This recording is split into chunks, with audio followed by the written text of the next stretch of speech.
So welcome everybody. My name is Alina Rocha Menocal, and I am the director of the Thinking and Working Politically Community of Practice, which is hosted by the University of Birmingham.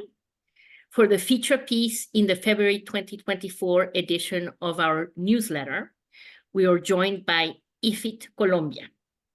I will turn to our guest stars in a moment, but let me briefly begin by introducing IFIT.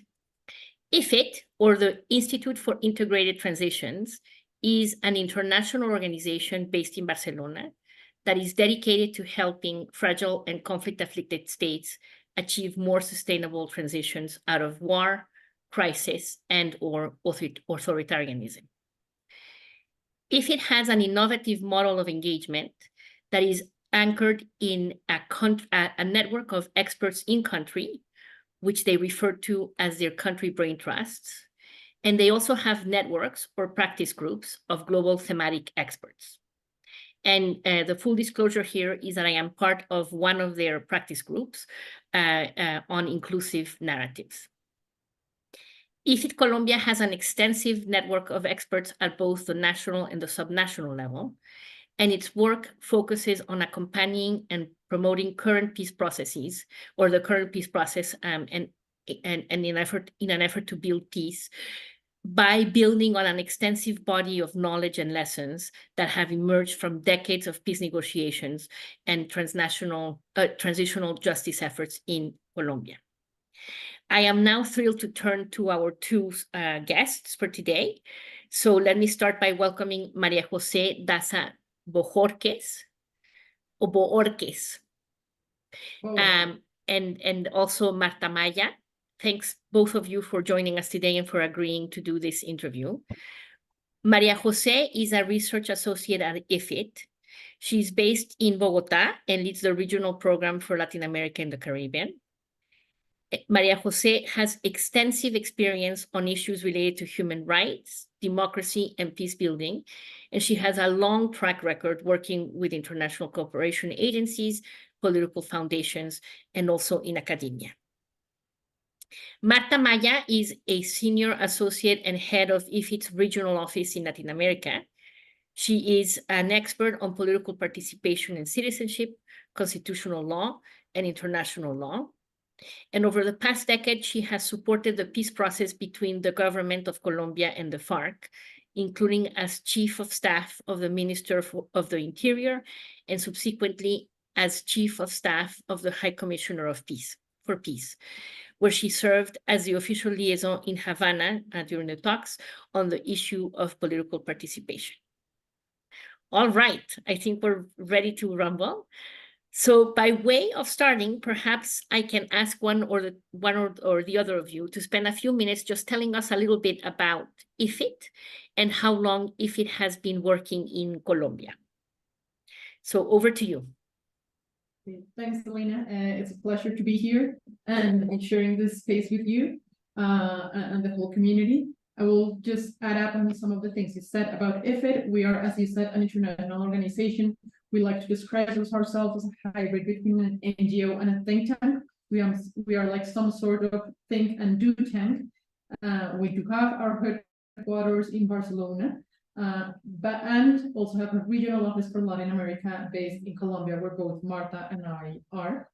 And basically what we do is that we help facilitate negotiations and transitions to overcome social and political conflicts through three special premises.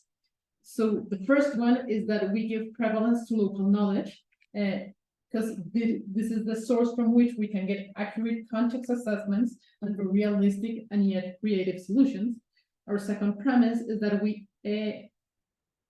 the value added of our work, we believe there's a value added in sharing questions, experiences, alternatives, processes from different contexts around the world.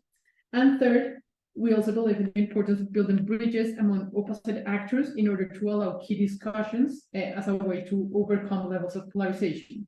And basically from these three premises, we operate mainly through the two networks that you mentioned. One is the National Brain Trust. This is groups of multidisciplinary groups of experts that work in a given country where IFIT has worked. We have Brain Trust in more than 11 countries. And depending on the transition situation we are working within that country, we create a group of experts, of middle tier experts. This is for people that are within a level that can access both high levels of decision-making positions, but also connect to the basis.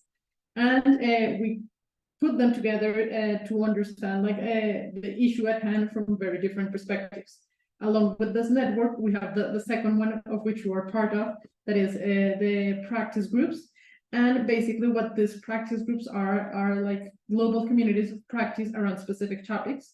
We have 3 of them, one on law and peace, which deals with all the issues or dilemmas that emerge between this tension between justice and peace in terms of negotiations.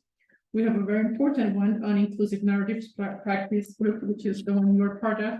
And basically this speaks to our third premise of the importance of building bridges more opposite actors and acknowledging the narratives that underlie conflict or political tensions. And we have a third practice group on transition assistance, that is when international development cooperation is getting into specific countries in this context.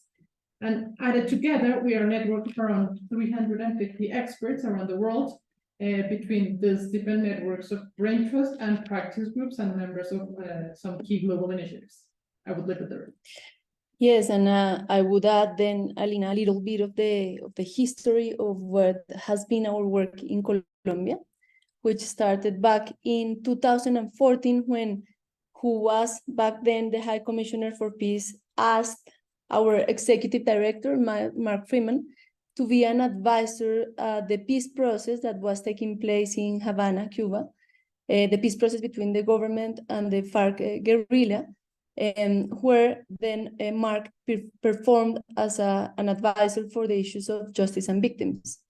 Right after the peace agreement was signed in 2016, IFIT created one of its first brain trust, these local expert groups that Maria Jose was describing, which is called the Brain Trust for the Colombian Transition, and it's now 7 years old.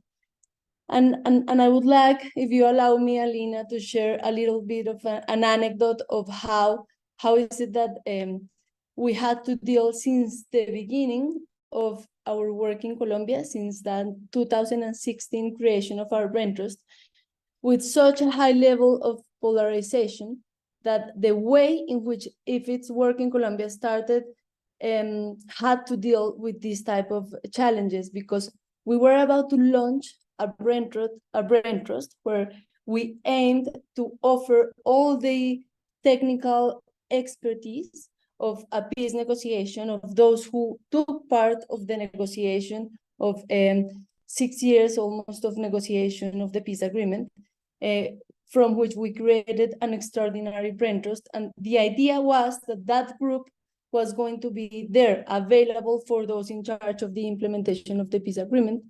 But on the 2nd of October in 2016, we had a plebiscite where unexpectedly the no vote won for a very small margin. And so we had a huge challenge on how to put in place the peace agreement, implement the peace agreement, and of course, how to use all that expertise that we had brought together in our brain trust. So, sorry, forgive me for interrupting you. Just to clarify, the no vote was actually voting down in Congress of the peace agreement. Or can you just explain a little bit for our audience what you mean by voting no? Thank you. Yes, thanks for the question, because indeed it is important to explain that carefully.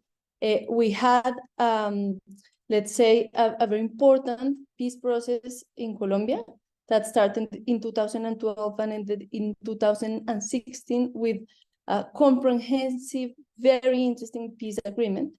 And one of the things that was done was to submit to a plebiscite, some sort of referendum, the whole peace agreement, for the people in Colombia to say yes or no, do I support this peace agreement or no? It was a way to build legitimacy over everything that was going to take place afterwards in terms of the implementation of the peace agreement. And so what happened is that the no vote, let's say, no, I don't support that peace agreement, ended up really unexpectedly winning by a very small margin. And so that work that we as IFIT intended to do to support the transition in Colombia had to deal with a very strong level of polarization, which ended up polarized in a yes or no, where all the narratives, all the different narratives related to conflict, to what happened, to who are the victims, who are the participants and the actors at this, which was a 50 years almost or even more armed conflict in Colombia.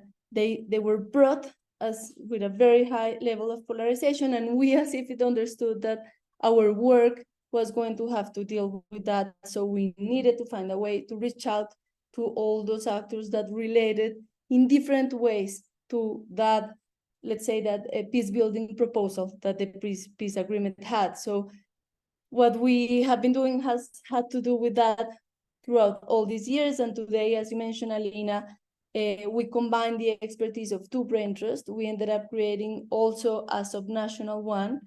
And we have been accompanying, promoting, and making available for all the current peace efforts our technical and practical knowledge for that puts together decades of peace negotiations and transitional justice efforts in the country. We complement the national with the local or subnational perspective and experience, and we have a technical and realistic approach that is always aimed to respond to the context. And it is inspired, as Maria Jose was saying in one of our premises, in the analysis of lessons learned and knowledge exchange, since we are a global organization. Fantastic. Thank you so much for that really good background. And the conversation that I'm hoping to have with both of you is, in fact, showcasing one example, because I agree that if it has a very interesting, innovative way of engaging, and a lot of the work that you do, you were mentioning this bridge building, and that's really important. And so I wanted to pick up on one example that I have heard about, which I think is really interesting, which relates to the work that IFIT has been doing with the Colombian Congress across political parties in this stark context of polarization. I think it was very important that you mentioned that. And I was going to start by asking you a little bit about the context in which this work is taking place, but I think you have done a very nice job of explaining that despite the fact that there was a peace agreement, a historic peace agreement that was signed in 2016, the population still remains quite polarized about their feelings about this, what came out of it. And so the current context, even though the armed conflict as such may be over, there are a lot of issues that are still quite raw and need to be processed. So maybe we can start by asking you a little bit about what this work involves, working with the Colombian Congress across political parties. And if I understand correctly, this is mostly with young congressmen and women. Yes, thank you, Alina. We would be very happy to share that experience indeed. I'm just going to go back a little bit in how the idea emerged, because it could probably explain how do we work and how is it that we came up with the proposal to create this group and work with it. So the idea of this work emerged at a conversation we were having with members of the international community, ambassadors in Colombia, back in November 2019, when we were dealing with protests that ended in very strong violence, and there was a lack of leadership from the government, from the president's office, where what were the protests against, or was it a thematic type of thing, or was it a general protest in general? Do you remember? I think at that point, at that point, it was a lot of reforms of the government, and it was just within this period of strong restrictions of COVID. So there's a lot of social tension that was not only in Colombia, but around the world because of all the restrictions, and like the economy started to feel, and there were like a lot also of grievances of people in terms of education, because there were budget cuts and this stuff, and health. And so Gotcha. we have had, Alina, different moments with very strong protests. That's like a whole, let's say, time frame that we've been dealing with. And at that point, that was right before some very critical moment that we dealt with in 2021. But before that, in 2019, when this type of protest began, we could see that there was a lack of leadership from the government, from the president, and that was a conversation we were having in the international community. And as IFIT, we proposed to look beyond that role of the president, which the role of the president in these kind of countries with a presidential regime is very important, is very high. And we proposed to elevate the voices of young and new in politics, men and women that were in the Congress at that time, which we knew were being sensitive to the problem, and they were being propositive towards the crisis that the country was facing. So given the very acute polarization that I was describing, that we inherited from the plebiscite and from years of armed conflict, we had very strong differences around the peace agreement implementation, and that started making it impossible for us to have discussions about issues like development, security, inequality, because all of these elements, in a way, were included in the peace agreement measures that was very transformative. It included a lot of measures related to these subjects. So it was almost impossible to bring together different parties with different approaches to the peace agreement and have conversations among these, which was also necessary to think on how to deal with these protests that were ending in very complex scenarios of violence. Following this idea that came at the dinner I was mentioning, a couple of countries supported our proposal, and that discussion at the end led to the creation of an extraordinary group of Congress women and men, young ones indeed, from what is considered here in Colombia left, right, center, and alternative political parties. It was very interesting because these were members of political parties whose leaders would never speak to each other in public audiences of the Congress. But the young new leaders were able, at these spaces, at this group that we created, to sit down around these very complicated and polarized subjects. And they were able to have transparent discussions. And even in some elements, they were able to find common grounds. Perhaps you would like to share us a little bit of how we did that work. I'll start just by correcting myself, because this work actually started in 2019 before COVID, and these were protests that preceded the pandemic, with a lot of social grievances on like social injustice and lack of fulfillment from the government of some promises they had made. Protests that were like paused because of the pandemic and then re-emerged in 2021, but we are like right now we're in 2019 when this work began. And again, as I began in the first question, we had a series of premises for this specific work. The first one was that we needed for multi-party dialogue to build minimal consensus in a highly polarized political environment. And we believed on the importance of youth leadership as a channel for processing demands and a window of opportunity to build a future agenda for the country. Why young? Why we were thinking of young politicians is like a two-sided response. First of all, because there was a lot of youth in the streets, so we needed a congressman that could speak to this public, that could feel like they were like talking to a person similar to them. And second, because they were also like the fresh face of politics. You know that like countries like ours in Latin America, some like Congress tends to be not a very prestigious institution. There's a lot of like political unrest or like social unrest around the figure of Congress, but if we had like the young ones, like the new face of politics, this would help our purpose. And the second premise is that in addition of the magnitude of the challenge that called for different conversation, I'm talking about the protest, this conversation had to happen differently, both in technical and methodological terms. We need to offer an adequate framework for these people to build trust. As Marta was saying, these were the leaders of this party wouldn't talk to each other. And it's not that these congressmen and women didn't have space to meet. After all, like they could see each other in Congress every day or so. But what we needed to do was to create a special space, a different kinds of space that would allow for trust building, so they could start exchanging their ideas and building upon a common proposal.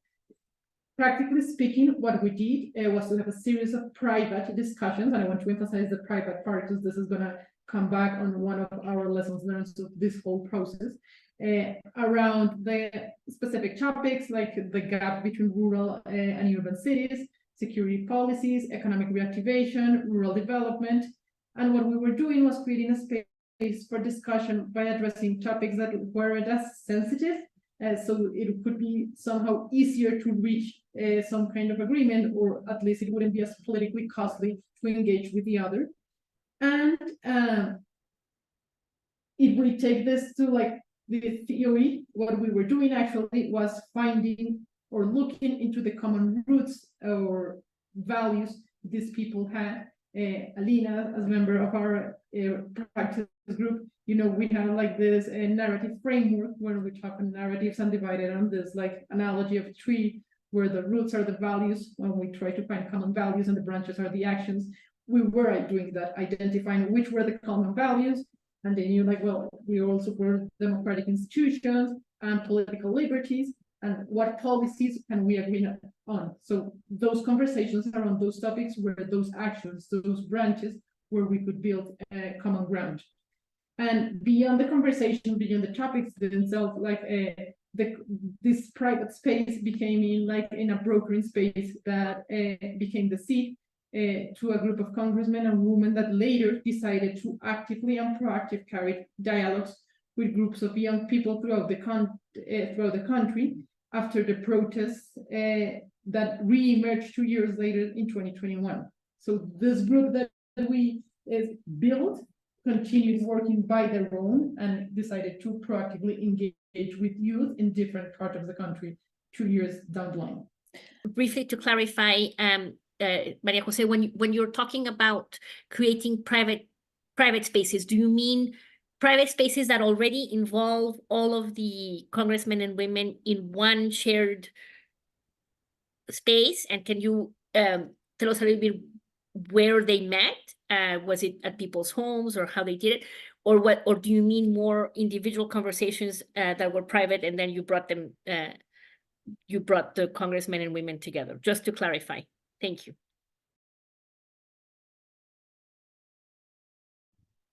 Okay, so to the first question, and this comes down to like a methodology we use when we try to like approach to these actors with opposite views, is that we first meet with actors individually. Like we need to identify them, who they are, what are their positions, what are their interests, what's the ground where they can meet with other in terms of their vision of the country, in terms of their values.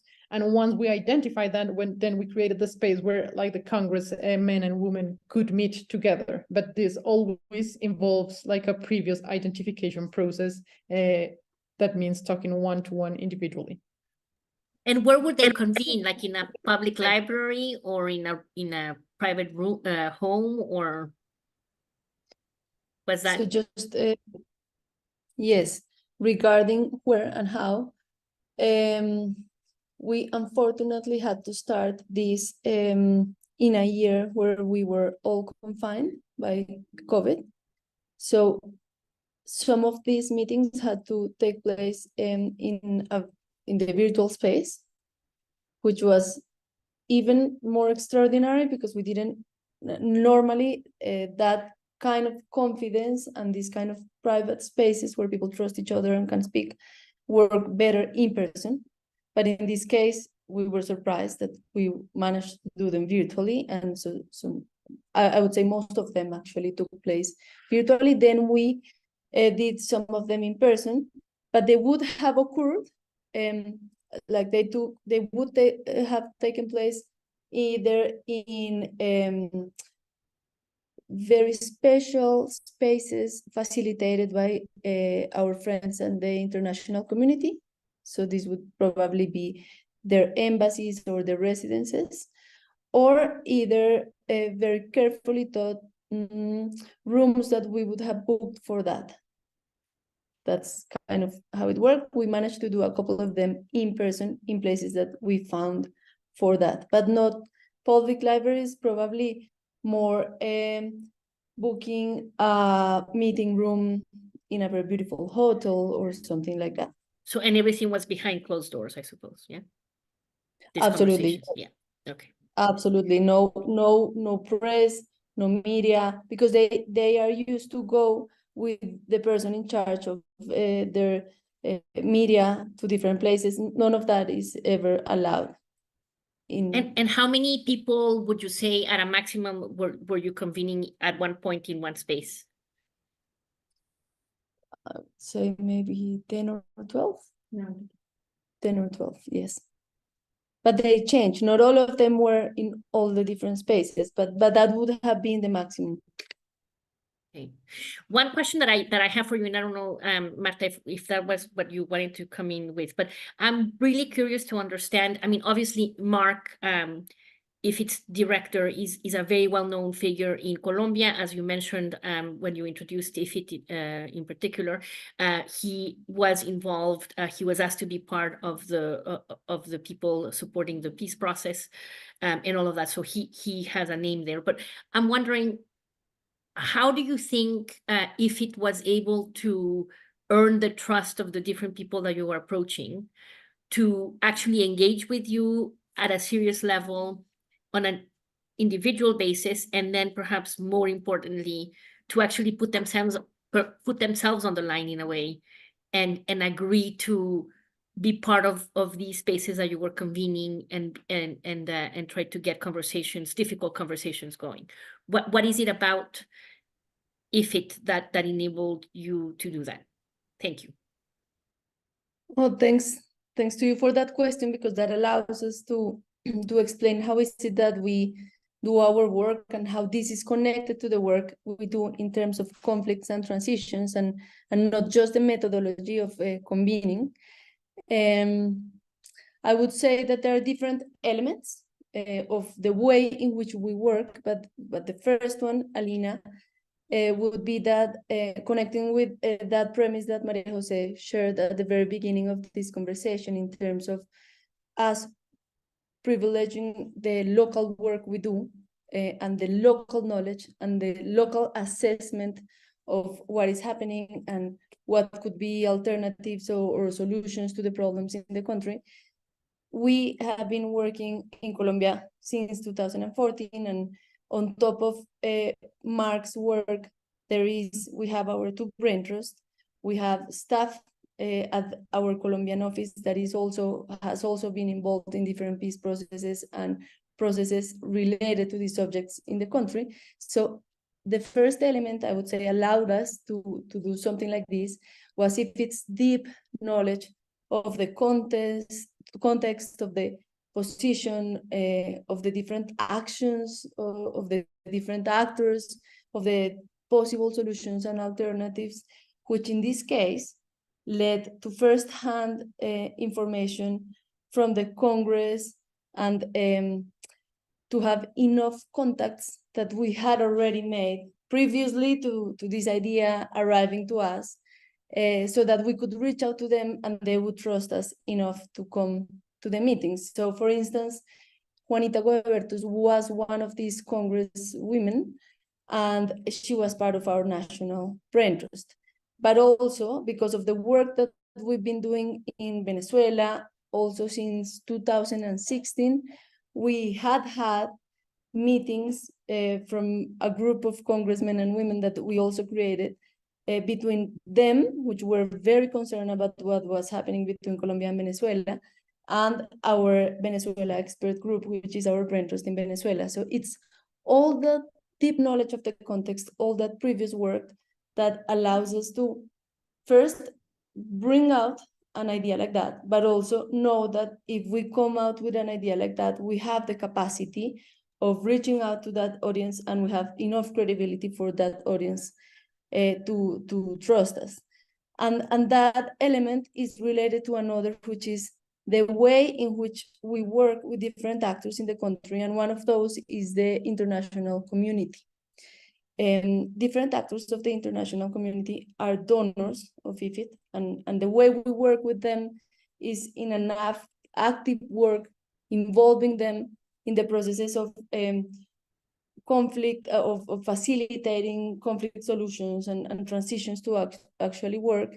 So they believe in sitting down with us in our analysis, in our approaches to the different subjects.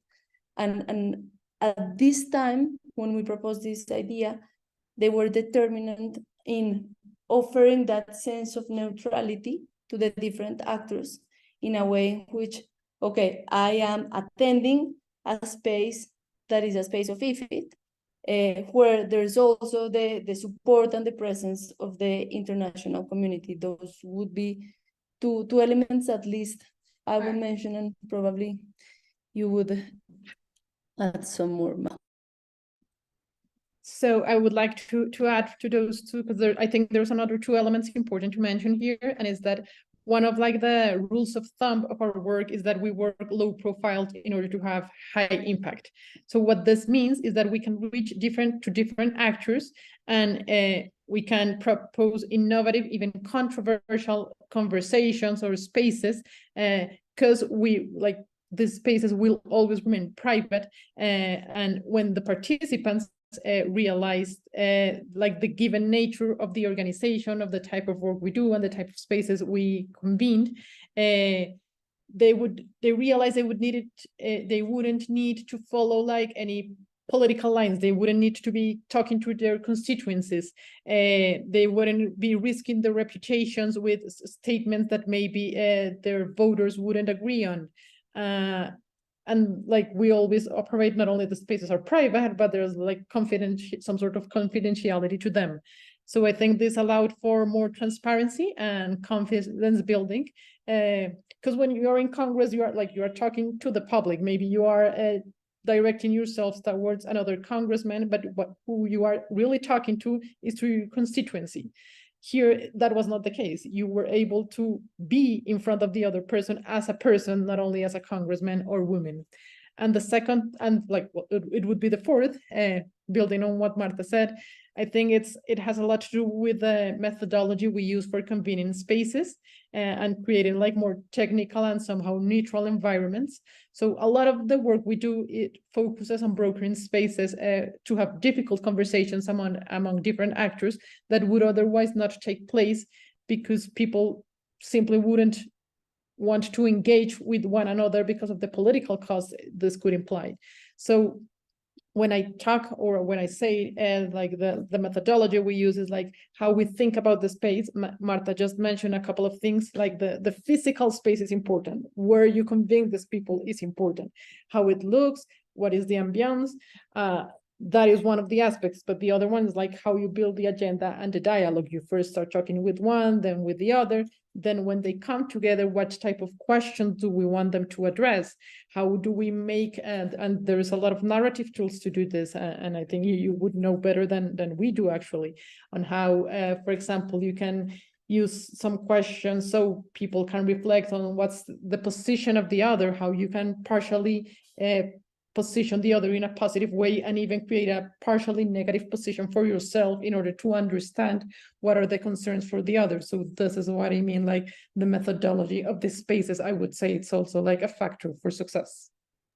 Yes, thank you very much for that. I mean, I think from what you're saying, what emerges very strongly for me is not only the knowledge and the fact that you know the context and all of these things, and the really good relationship you have with the international donor community that can give cover and provide the needed neutrality of space, let's say, and this methodology, but also people representing IFIT who are rather well known and who have networks and access, right? So I mean, you can pick up the phone or write an email to people who can mobilize others. So we're talking about very high level contacts and networks, which is, I think, really important as well. Can I ask perhaps how do you know, do you have like an example or can you share with us a moment of when you thought, wow, these dialogues between these Congress people are really making a difference? We can start to see how people maybe are becoming less defensive or opening up or are beginning to trust each other. I don't know if there's a moment or an example that you can share. And then a follow-up question that I had is, you were talking about bringing people together around issues that may be less controversial. And I'm just wondering, is there such a thing, less controversial issue, and what an example of that would be? Because it seems that everything is so political all the time. But maybe with the example and then turn to that. Thank you. Okay, so yes, I would address like this first question, like of this wow moment that we thought, okay, something is changing here. And I would say like there were like two dimensions of this. One, like at the very personal level and relationships they were having between each other, and another one on the impact of their work. So in terms of the relationship they were having with each other, I would say it were like some specific moments where they would say like, oh, I haven't said this to you before, or maybe I won't repeat this in public, or they would acknowledge something positive about the other, which didn't happen, wouldn't have happened otherwise. Or like they were like, okay, in this private space, like, you know, you say this thing which I didn't like and I wanted to tell you. So like this like personal exchanges were a moment where I would say it was like the first space where we felt, okay, like something's changing in here. And then I would say on a more like in terms of the impact of the work, I would say, well, we mentioned this before, but that this group actually, like this was the seed of a group they created later of young congressmen and women that went around the country talking to youth in a very political, like a sensitive moment.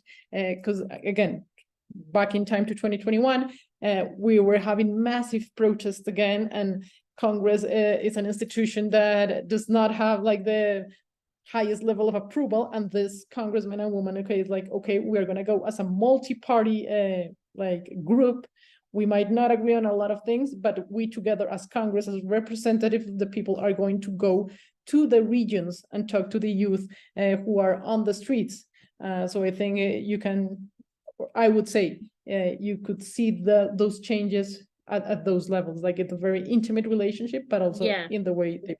So when they went off to remain a force in their own right, they did that collectively. So they went and had these conversations as a collective. Really interesting. Marta, do you want to add on that? Yes, in terms of your second question, in terms of how controversial are the subjects, Alina, I think we could say that all the subjects are controversial. I mean, the subjects we work in are related to conflict, to how to build transitions, to how to deal with, as you know very well from your work and from the practice group you take part on, how to deal with these opposed narratives and allow some solutions and some development to actually take place. So given that all the issues are controversial, what we focus is in the way in which we address the issues. We are interested in talking about those issues, but how can we approach them? Which premises can we build that allow us to have a conversation? How do we give space for differences? Which is, let's acknowledge that in the room, there are differences among this, and the way in which different sectors or different people approach to those controversial subjects. But then we found, for instance, that if we didn't speak about the implementation of the peace agreement where the no vote won, the peace agreement that was one of the campaign promises of the government in place, the government that was in place by that time won by saying that they opposed the peace agreement. So just bringing the idea of the peace agreement was extremely controversial. But talking about rural development, of how to deal with poverty, of how to deal with conflict, of how to help the situation of those rural places which were the most vulnerable, we could find a lot of common grounds where these political parties and the representatives and the young leaders, everyone wanted to find solutions to that. And there were indeed common grounds. So the issues were controversial, but if we could bring them outside of that polarization of those ways of framing it that would bring out the extremely radicalized different sides, and if we could eliminate a little bit what Maria Jose was mentioning in terms of the political cost that talking about this could represent for them, we could have the conversations also from a more technical perspective. So one of the things we did when we started these private discussions was we brought some of these experts that are part of our brain trust, and they just shared some of the information of what was happening related to that subject at the very beginning of the meeting. So someone from a rural town in Colombia that had been dealing with the level of insecurity or the different projects that were taking place in terms of how to create some rural development, they will just share objective information of what was happening. And that was the beginning of the conversation. Not whether you agree or not with the peace agreement, or whether it made sense to support this or not. Okay, great. Thank you for that. Maybe by way of closing this fascinating conversation and all that we're learning about the work that IFIT Colombia has been doing, in particular on this initiative, but also more broadly, are there some lessons that emerge for you from the experience with these congressmen and women coming together that you would like to share with us? So maybe that you can inspire people who may be watching or listening. Sure, we have reflected a lot on this, and also a big thank you, not only for we're here, the team in Colombia, doing this work on a daily basis, but we received a lot of support from our inclusive narratives practice group, and actually by some of the sessions with the congressman at the end included sessions with members of the practice group, and we're specifically for that, reflecting on this whole exercise and what had we learned in the process. And I just want to share with you a couple of things that surfaced within this session. I think one big lesson that we got from here and from all the narrative work we have been doing in Colombia is maybe that importance of addressing feelings and emotions. As Marta was saying, we work on a very technical side, which implies rationalizing or rationally thinking about a lot of stuff. But at the end of the day, you're working with people, and the relationships are built based not only on rational arguments, but on emotional components. So just understanding that part needs to be taken care of and addressed. I think it's one of the lessons we've learned through this process. We also understood that in order to have more complex conversations on sensitive issues, and with the plurality that it's needed in a democracy across the political spectrum, it is necessary to understand what the fears of the other could be, what are the motivations for a person to support one or another policy, and having this is important because sometimes the exercise that we try to do is try to go and convince the other. And convincing the other implies that I am right, and now I'm going to show you why I'm right. But if you take a step back and think, okay, what's the reasons this person might have to oppose this? What are the feelings underneath this?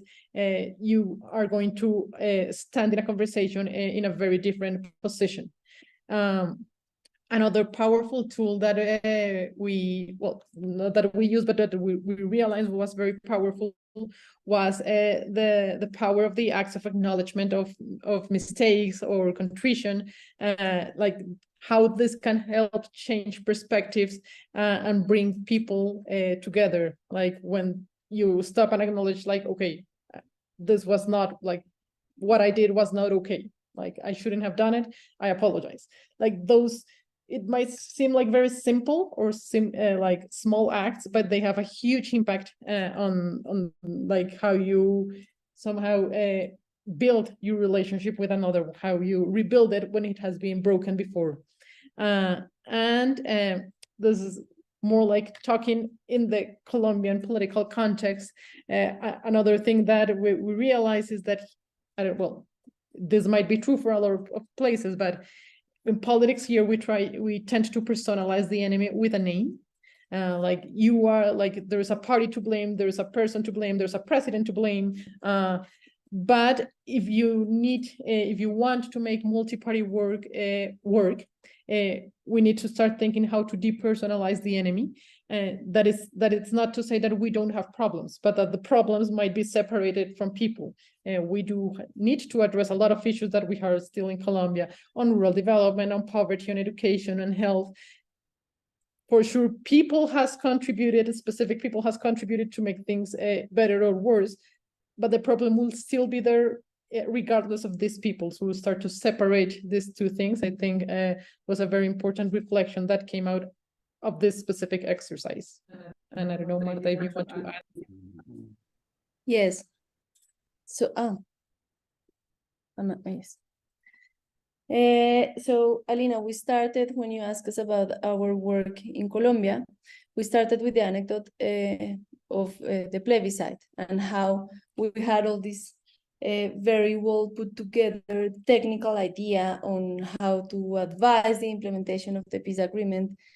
But very soon, the first day, we needed to recognize that we live in a world of narratives and that these were going to have a real and concrete effect in political controversy. They were either going to enable or hinder dialogue and agreement. So we very soon understood that the challenge was not just technical, that there was this huge challenge in terms of narratives and polarization. And so we realized that we also had to make more explicit the narratives that move us, that it is possible to intervene in them, in principle, by building a more complex narrative landscape. And so that probably had to be part of our work in a scenario like Colombia that was undergoing such an important transition. And I would also say that in dealing with polarization, we understood, or we have been trying to understand, that we need to really make an effort to think outside the box. Building bridges and creating safe spaces for dialogue with a specific purpose is absolutely a powerful tool.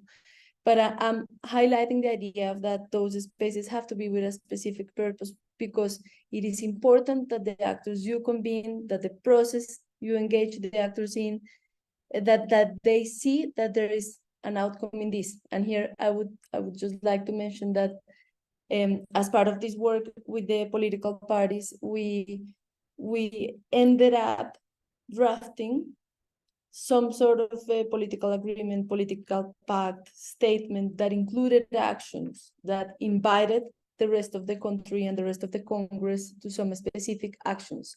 Unfortunately, we entered into this time of unrest in 2021, and everything became even more complex. It is still there, and it was built, that draft was built exclusively with the ideas that they brought in these private spaces. So, well, it is also important to, when dealing with political actors, it is important to understand, as Maria Jose was saying, that beyond their public layer, their public face towards constituencies, there is a possibility of dialogue, understanding, common ground, and consensus with those considered enemies. We saw it, we drafted, there is. So working on that is really worth it. And we indeed wouldn't have been able to do any of this if we didn't have all the support in terms of theory, of narratives, of what is it that is there and how to deal with that, and what are the different proposals of what to do with narratives. And there, I would just like to say that as IFIT, we recently launched our narrative peace building hub that provides in-depth information and some practical guidance that includes, you may have seen it, and if not, I would like to, if you allow me, invite all the audience to see it. That includes publications, videos, toolkits, and more, where we try to share a little bit of these lessons that you're asking for on how to enrich that narrative landscapes, and to diminish the influence of simplified, divisive stories. It is intended, and again, really they're available for everyone that is interested in these subjects. It is intended as a platform for practitioners, for policymakers, donors, and others working for peace to exchange knowledge and create new ideas and practices at the intersection between narratives and peace building, which is what we try to do every day. Fantastic, Marta and Maria Jose. Thank you so much. I think we can end on that very positive note. Thank you both for joining and for your time. And good luck with the rest of the work that you're doing.